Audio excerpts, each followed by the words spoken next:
Okay, class, this is your Lab 10 Implementing Network Policy Server. That's NPS. Is how we'll be abbreviating that from here on out. So I'm going to go ahead and in my Chrome incognito mode, I'm going to go ahead and I'm going to log into ACE-IT. Okay, and as I wait for it to come up, I'll go ahead and click on my lab to load it. It'll take just a moment, and there's my lab. Okay, so our machines looks like they've hibernated, so I'm going to click my DC1 on. Lund DC1 is the only server that we'll be working with in this lab. However, this will be a little bit longer lab. So let's get started. I'm going to go to my console.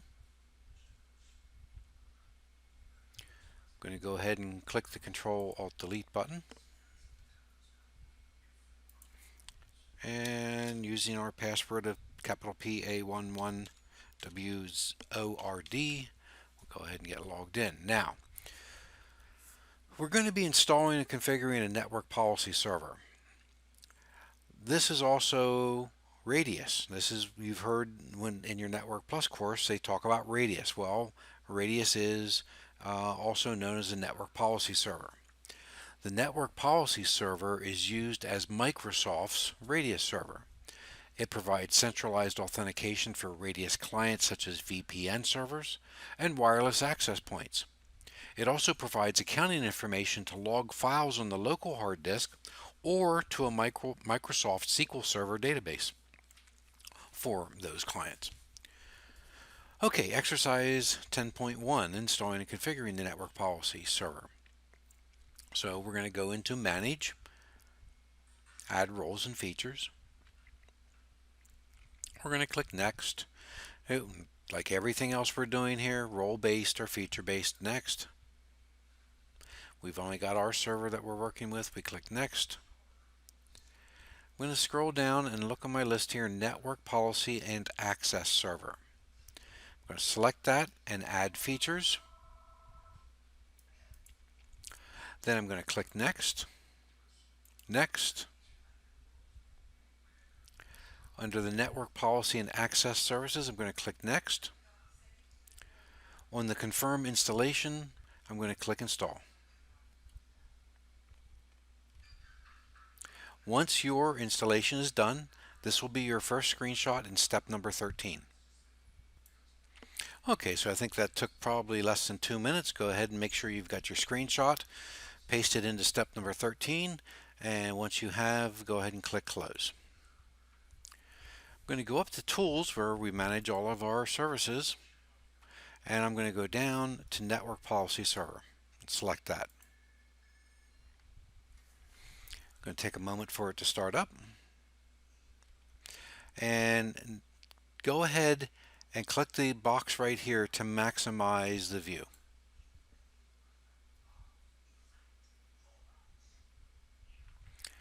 Okay, so on our console tree right here, double click on Radius Clients and Servers. You can see it expand this out. Then we're going to right click on Radius Server Groups, Remote Radius Server Groups, and select New. In our new, for a group name, we're going to type Radius Servers.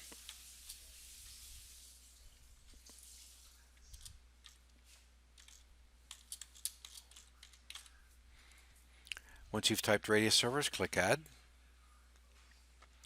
And it wants to know what server are we going to add. Well, we're going to add our IP of 172.16.0.10 and then click Verify.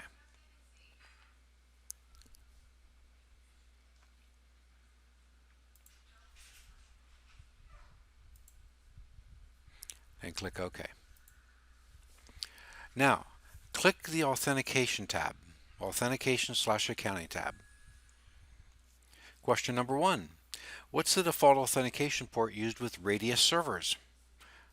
Default authentication port as shown. There's your answer for question number 1. Question number 2. What is the default accounting port used with Radius servers? Well, as you can see, this is your answer. There's your port number. There's your answer for question number 2. Take a screenshot of this and paste it into step 21. If you've got your screenshot, go ahead and click OK. Our Radius server has now been added to our group. What is the default weight assigned to this new Radius server? There's your answer for question number 50. Yeah, I'm sorry. The answer is 50 for question number 3. Once you've answered question number 3, click OK. Okay, exercise 10.1 is done. Exercise 10.2, configuring NPS for Radius server for VPN connections. So understand that Radius clients, which we also refer to as access servers, are servers such as servers running routing and remote access, and devices such as wireless access points and 802.1x switches that forward Radius requests to a Radius server. Let me repeat that. A Radius client is a server or a device that forwards Radius requests to a Radius server. An access client is a computer or device that contacts or connects to a Radius client, which requires authentication and authorization to connect. On the Network Policy Server console, select NPS, and under the standard configuration, so I've clicked on the very top level, NPS, local. Here under standard configuration, select the down arrow in the main panel and select, should already be selected, but we're going to select Radius server for dial-up or VPN connections. If we were going to allow a switch or wireless access point to authenticate clients through 802.1x, we would do this other option. We are not. We're going to do dial-up or VPN connection. Select Configure VPN or dial-up.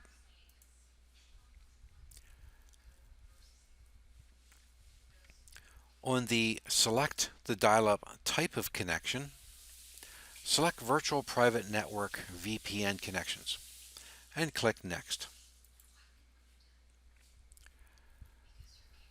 On the Specify dial-up or VPN server, click Add. In the friendly name, type LUN Server 1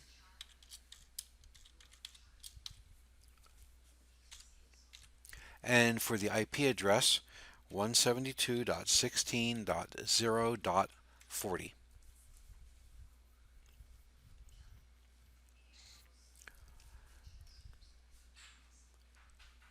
We need to also include a shared secret passphrase.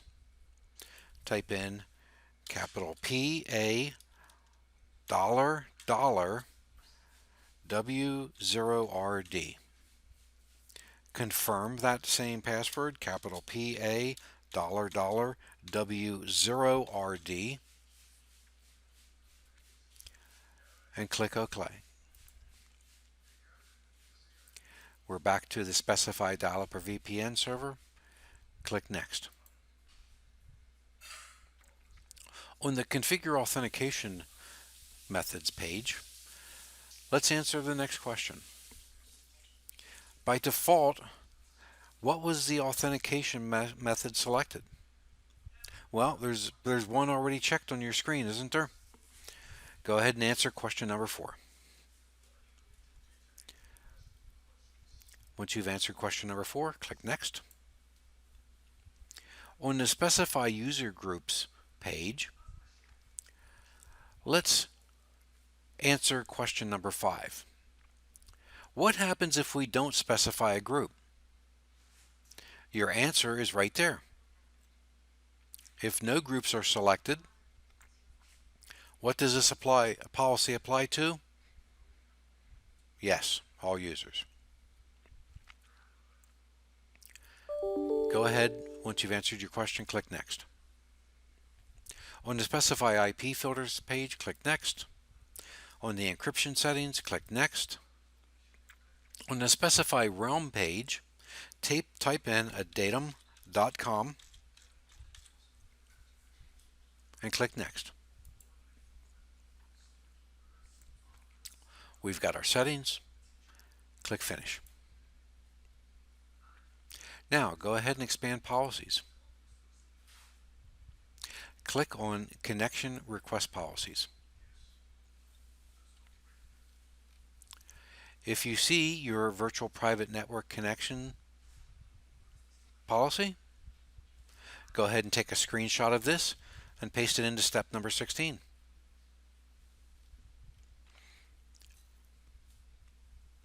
Exercise 10.2 is done. Exercise 10.3, Managing Radius Templates. Radius templates simplify the configurations of Radius servers by creating Radius configuration elements such as IP filters or shared secrets that you can reuse on local NPS servers. The templates can then be exported to a file and then imported into another server. So go ahead and double click on Template Management. Expands out your list. Right click on Shared Secrets and then choose New. In the template name, type in Shared Secret Template.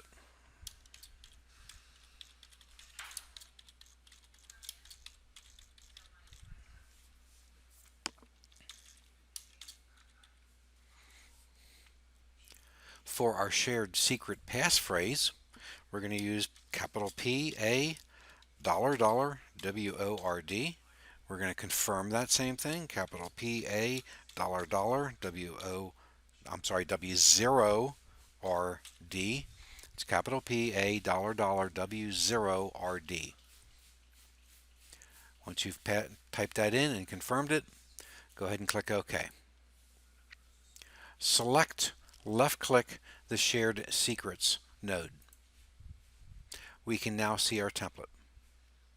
If your template appears, go ahead and take a screenshot and you're going to paste that into step number 6. Coming back to our main left-hand column, select Radius Clients. Go ahead and double click on LUN SVR1. And in the Shared Secrets section, right here, select an existing shared secret template. We're going to select the shared secret template. Then click OK. You can see the manually typed one is now grayed out. Here's an example of how you can import a template, and that way the person's managing the template never even need to know what the passphrase is. Go ahead and right-click on Template Management and select Export Templates to a File. In the file name, type Templates and click OK, or click Save rather. Go ahead and go back to Templates Management and right-click and select Import Templates from a File. Just the same way as we exported it, we can scroll down our list and or simply type in templates. There it is in our list, or I can just simply start typing it and then select it and import. Exercise 10.3 is done. Exercise 10.4, Configuring Radius Accounting. NPS supports Radius Accounting, which you can use to track network usage for auditing and billing purposes. When configuring for accounting, NPS can log accounting data to a text log file and or a SQL Server database. On our network policy server, in our NPS tree, go ahead and click on Accounting. In the middle, select Configure Accounting, and on the introduction, go ahead and click Next. On the Select Accounting options, there's a number of ways that we can configure this. Select Log to a text file on the local computer, and then click Next.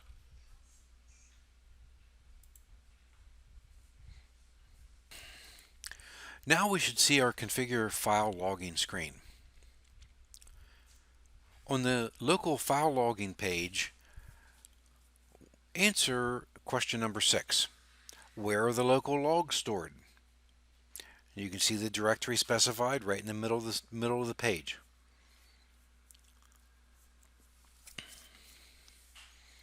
Once you've answered question 6, click Next and take a screenshot of your summary screen showing your server and paste it into step number 5. Once you've got your screenshot, go ahead and click Next and click Close. Exercise 10.4 is completed. Now we're coming up in about 17 minutes, so I'm going to stop this portion on part 1 and we'll continue your lab number 10 on part 2.